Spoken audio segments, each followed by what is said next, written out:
na lei do impeachment. Aí o que ele fez? Aí eles fraudam os relatórios.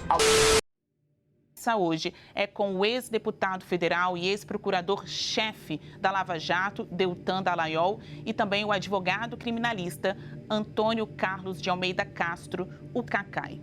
Muito obrigada aos dois, bom dia, obrigada pela participação aqui no nosso Dois Lados. Todo mundo sabe da rivalidade tremenda que vocês possuem, todo o grande público conhece. Mas hoje a gente vai falar objetivamente sobre os casos envolvendo o ministro Alexandre de Moraes e se os métodos utilizados por ele devem ser colocados como estão sendo em dúvida. Eu vou começar com o Deltan Dallagnol. Deltan, você que foi chefe da Lava Jato e foi também alvo da Vaza Jato, que mostrou a divulgação, a troca de mensagens entre integrantes da ex-força-tarefa, de investigação da Lava Jato e o então juiz Sérgio Moro. Você encontra semelhanças entre os dois casos? Não encontro, Basília. A Vaza Jato foi um monte de fofoca querendo bancar escândalo sem uma ilegalidade comprovada ao longo de toda a história. Já quando a gente olha para essa Vaza Toga, a gente tem que entender o que está acontecendo. É uma história de 3 cenas. Em primeiro lugar, a gente vê ali que Alexandre de Moraes ele escolhia alvos. Por exemplo, ele escolheu como alvo a Revista Oeste e, se não tivesse nada, aí use a sua criatividade. Eduardo Bolsonaro, na visão deles, era, segundo as mensagens, um bandido. Isso sem ele ter acusação, sem ter condenação. E aí eu quero deixar a pergunta, respeita a presunção de inocência, Cacai? Mas escolheram como alvo uma desembargadora que não tinha cometido nenhum crime. Eles escolhiam como alvos bolsonaristas e iam atrás das redes deles para viabilizar multas. A segunda cena dessa história é, para conseguir derrubar esses alvos com multas, bloqueios de redes sociais, bloqueios de contas, processos no CNJ, desmonetização e cancelamento de passaportes, Alexandre de Moraes encomendava relatórios ao órgão de combate à desinformação do TSE e dizia que era para colocar algumas coisas e para tirar outras coisas. A terceira cena é, os pedidos faziam com que Moraes fosse suspeito. Afinal de contas, ele não pode fazer esse tipo de pedido. Mas ele queria decidir esses pedidos, porque ele queria atingir os alvos. E ele podia fazer isso sob sigilo, sem ninguém para recorrer no STF. Só que ele não podia agir como juiz no STF quando ele pediu a investigação. Isso é proibido pelo Código de Processo Penal, que veda a iniciativa do juiz. É ainda proibido pelas regras de suspeição e impedimento que impedem que ele atue quando ele aconselhou as partes. No caso, quando ele determinou o que o órgão de combate à desinformação, que fazia os pedidos, deveria fazer. Aliás, atuar quando é suspeito ou impedido caracteriza crime de responsabilidade previsto na lei do impeachment. Aí o que ele fez? Aí eles fraudam os relatórios, adulteram os fatos relevantes para dizer que a iniciativa era de uma denúncia anônima ou de parceiros do tribunal. Chegaram a cogitar fazer denúncias anônimas por e-mail com os pedidos para Moraes. E aí, Moraes, o que ele faz em seguida? Detonava os seus alvos, sempre da direita, sempre de uma corrente ideológica, sempre do bolsonarismo. E detalhe importante, eles sabiam que tudo isso era errado. As próprias mensagens revelam do Ayrton Vieira dizendo: nós sabemos que as coisas estão aí difíceis, mas se alguém for questionar, vai dar coisa muito descarada aqui. Eles falavam expressamente reconhecendo que eles mesmos praticavam ilegalidades. Com o equilíbrio do tempo, agora eu vou passar a vez para o advogado Cacai e também gostaria de saber, na sua ótica, tem mais semelhanças, mais diferenças? Dá para comparar a exploração daquelas mensagens entre procuradores da Lava Jato e o juiz Sérgio Moro com este caso agora entre funcionários do gabinete de Alexandre de Moraes? Cacai. Basília, querida, primeiro, obrigado pelo convite, doutor Deltan, que bom poder encontrá-lo depois de tanto tempo. Na verdade, essa é uma estratégia de defesa, né? A Lava Jato, a comparação que se pode fazer com o que está acontecendo nesse momento com Alexandre, só quem tem má fé, é um uso de má fé. Eu respeito a ampla defesa. Nós temos que pensar que esse grupo da Lava Jato, que era coordenado pelo juiz Sérgio Moro, e por parte do Ministério Público, instrumentalizando o Ministério Público. O chefe era o Deltan, eu diria subchefe, que o chefe mesmo era o juiz Sérgio Moro. Esse grupo hoje ele tem interesse em desmoralizar o Supremo Tribunal. Por que tem interesse? É uma estratégia de defesa. O CNJ mandou fazer uma investigação dura, pesada, e saiu um relatório que imputa, eu não estou imputando, eu estou dizendo do relatório do CNJ, crimes de corrupção, peculato e organização criminosa exatamente para o grupo da Lava Jato. Nominalmente, ele cita as pessoas que estavam naquilo que nós chamamos de República de Curitiba. Não tem nenhuma relação. O ministro Alexandre, o que existia na Lava Jato era um conluio, claro, comprovado, entre os procuradores, coordenado pelo doutor Deltan, e o juiz federal, que eu até fico feliz de não ter sido cassado, que eu prefiro que o processo seja mais rápido, dando a eles uma ampla defesa que eles não davam aos réus, no caso da Lava Jato, e que sejam julgados logo pelo Supremo Tribunal, assim que terminar esse inquérito. Agora, Basília, não existe, você comparar o que aconteceu na Lava Jato, onde há comprovadamente havia um conluio criminoso, quem diz isso é o CNJ, e comparar com o direito que tem um ministro do Supremo Tribunal Federal, um ministro do Tribunal Superior Eleitoral, de fazer uma investigação, porque tem poder de polícia, artigo 41 do Código Eleitoral, enquanto ministro eleitoral. Não tem absolutamente nenhuma relação. O que nós temos que compreender, e eu respeito, é que há uma linha de defesa, de desmoralizar o Supremo, de desmoralizar o Judiciário. Por quê? Essas pessoas sabem, a Lava Jato foi a base, foi quem propiciou a possibilidade de eleição do Bolsonaro. Nós não podemos esquecer isso. O ministro Moro ganhou, inclusive, como presente, o Ministério da Justiça. Prendeu o principal opositor, ganhou o Ministério da Justiça. Então, a necessidade... Depois houve uma briga entre eles e tal, e eu não vou entrar na discussão de briga de quadrilha.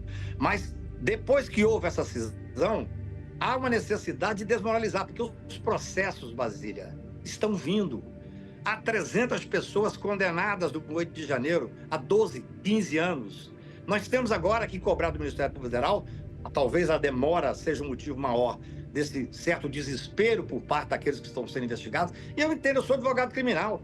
Se você está num processo e vê aqueles pretendentes a terroristas pegar 15 anos de cadeia, imagina os financiadores, os políticos, os generais e aquele que era o maior beneficiado, que tem mais interesse em desmoralizar o Poder Judiciário, desmoralizar o ministro Alexandre, que faz um trabalho absolutamente técnico. Olha, veja bem, eu advogo o Supremo há 40 anos.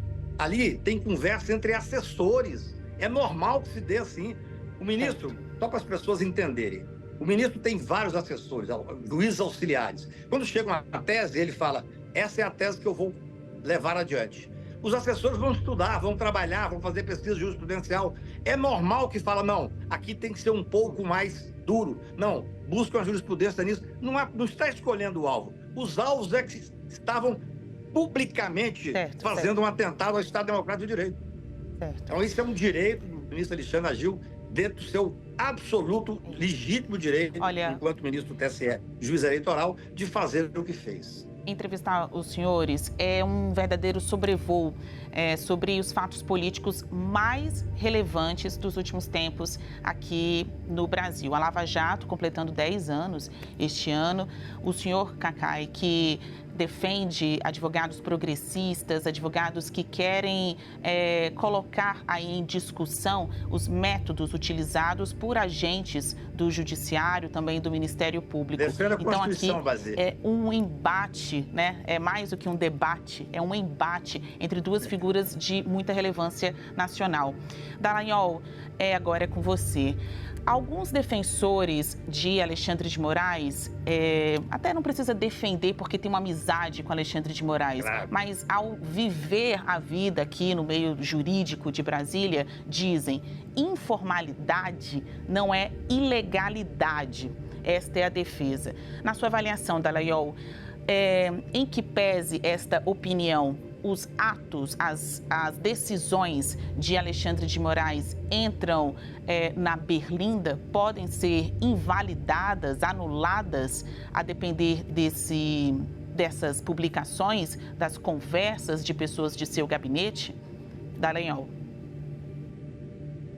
Basília, ao contrário do que disse o Cacai, eu não tenho interesse nenhum em desmoralizar o judiciário. Pelo contrário, eu tenho interesse em moralizar o judiciário. Eu tenho interesse no judiciário que puna os corruptos, que livre os inocentes e que não persiga as pessoas praticando censuras e abusos de poder.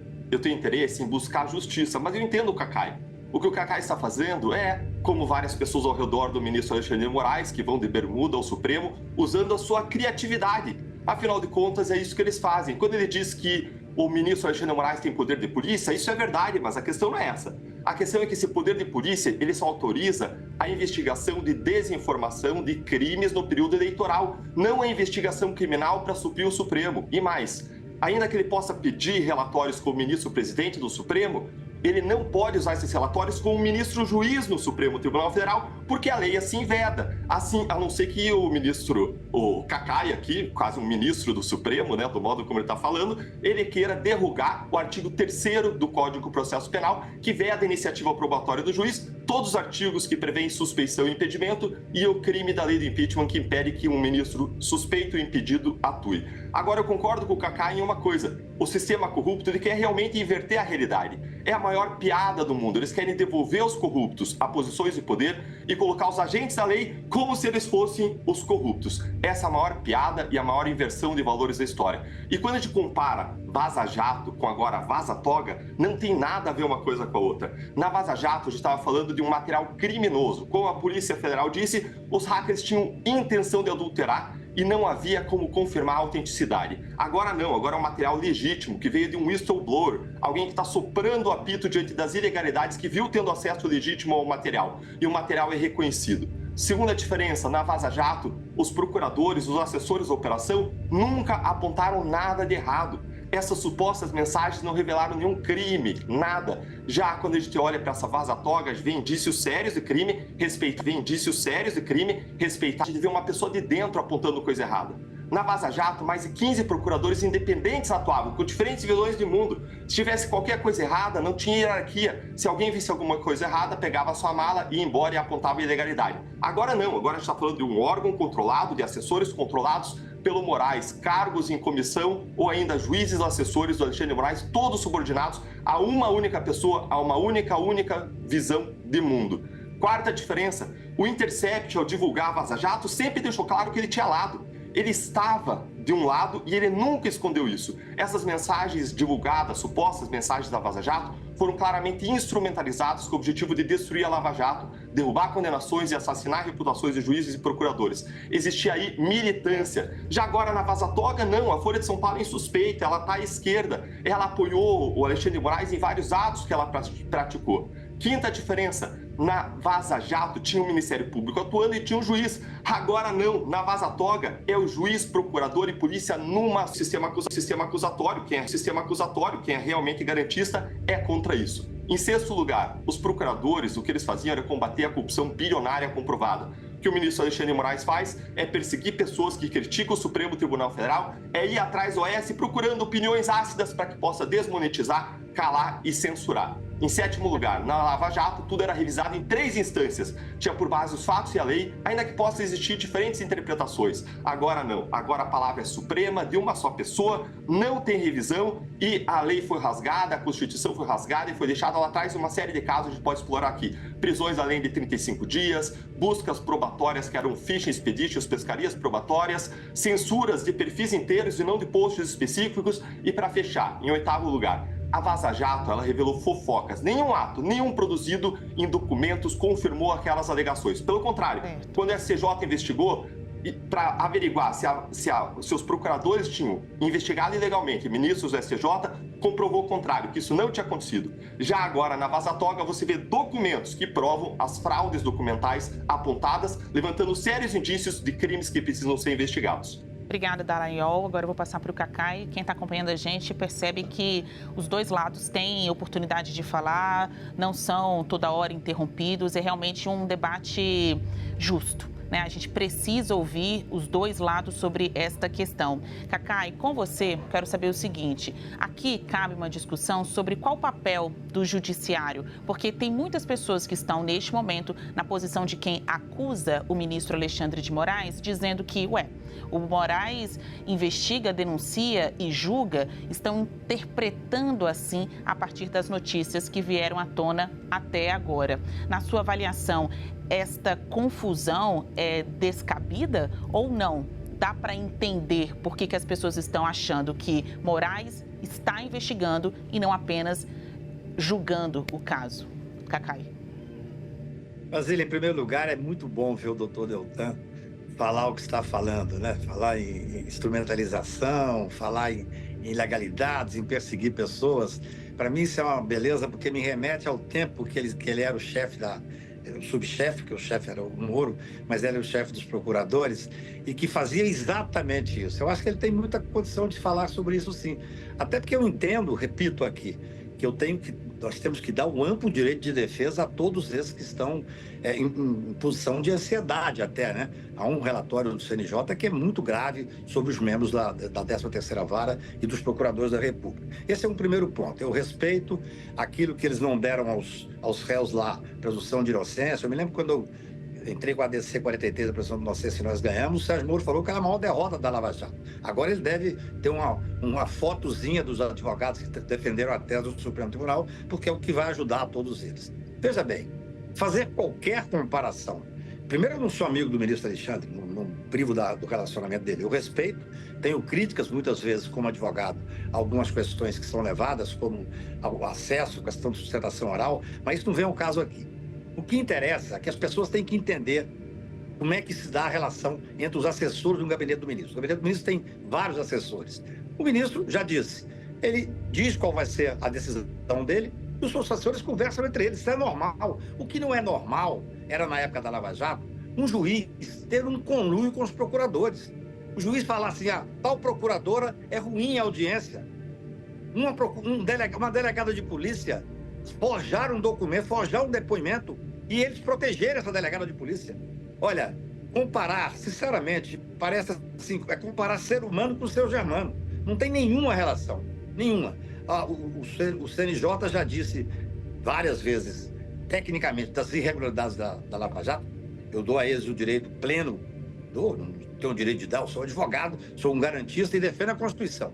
Só isso. Eles têm que ter o pleno direito de defesa. Agora, no caso do ministro Alexandre de Moraes, não há nenhuma irregularidade. Ele não escolhia alvos algum. O que acontecia? As questões eram públicas, as pessoas estavam... Nós temos que lembrar que esses fatos se deram numa época em que se atentava contra a estabilidade democrática, se atentava contra a democracia no Brasil. Tudo isso está acontecendo agora, essa tentativa de desmoralizar o Supremo. Talvez um dos maiores ingredientes seja a demora do Ministério Público em apresentar as denúncias. Porque naquela época, o que era necessário fazer? O ministro Messias, da AGU, fala muito bem isso. Nós temos que lembrar em que época que se deram essas conversas. Normais, regulares. Todos os ministros, desembargadores de Tribunal de Justiça, Tribunal Regional, todos eles que têm uma equipe, determinam, querem que seja feito esta linha. E os assessores têm que conversar até chegar a um ponto final, que no final é levado ao ministro, e o ministro é que vai decidir. O ministro é que vai dar a última versão. Não havia absolutamente nenhuma escolha de alvos, Basília. É normal. As pessoas iam para público, para monetizar, para ganhar dinheiro, e tentavam desmoralizar o judiciário, atacavam o judiciário, atacavam a democracia de uma forma absolutamente clara. Era público. E, evidentemente, com o poder de polícia, o ministro Alexandre teria que dizer, olha, soube disso, investigue isso, investigue... Os relatórios são absolutamente sobre questões públicas e que têm que ser feitos e têm que ser usados. Eu não consigo nem entender. A matéria é tão frágil, quando ela saiu, não foi ouvir nenhum advogado, nem de um lado nem do outro. Essa matéria ela veio realmente com uma estratégia para desmoralizar o Supremo Tribunal. Não é de hoje. A tentativa de desmoralizar Alexandre de Moraes e o Supremo Tribunal e a época do Tribunal Superior Eleitoral é uma tentativa que vem de longa data, como estratégia de defesa. Eu não estou nem... Veja bem, eu acho que a defesa ela tem que ser ampla, mas ela tem que ser ética, ela tem que minimamente respeitar aquilo que é a base, no meu ponto de vista, a base do Estado Democrático de Direito. E, neste caso, a tentativa de desmoralizar o Supremo e atacar o Poder Judiciário sem nenhum fato concreto que gere qualquer preocupação. Tanto é importante dizer, para terminar, Basília, que o Ministério Público, representado pelo Procurador-Geral da República, no plenário de quarta-feira, doutor Paulo Gonet disse, olha, todos esses atos do ministro Alexandre passaram para minha supervisão, tanto do Supremo Tribunal Federal, tanto do Superior Eleitoral. Estão absolutamente corretos. Isso. É diferente. Lá a Procuradoria, aqui nesse caso do Alexandre, a Procuradoria está do lado da Constituição.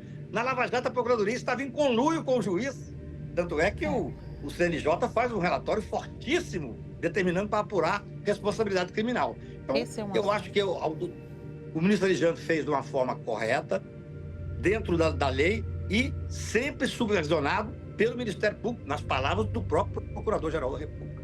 Respeitadas aqui as palavras dos dois, este é um assunto que deixa todo mundo à flor da pele, né? Ainda mais quem vive isso no dia a dia, seja Ministério Público, políticos, judiciário, governo, quem está na praça pública, né? De discussão sobre poder, sobre decisões, quem tem a razão neste Brasil. Eu quero agradecer e muito Deltan Dallagnol e Cacai, Antônio Carlos de Almeida Castro, por este debate respeitoso, apesar da inimizade ou da disputa dos senhores. Conversamos hoje com o ex-deputado federal e ex-chefe da Força Tarefa da Lava Jato, Deltan Dallagnol, e também com o advogado criminalista Antônio Carlos de Almeida Castro, o Cacai. Este foi mais um CNN Dois Lados. Obrigada aos senhores.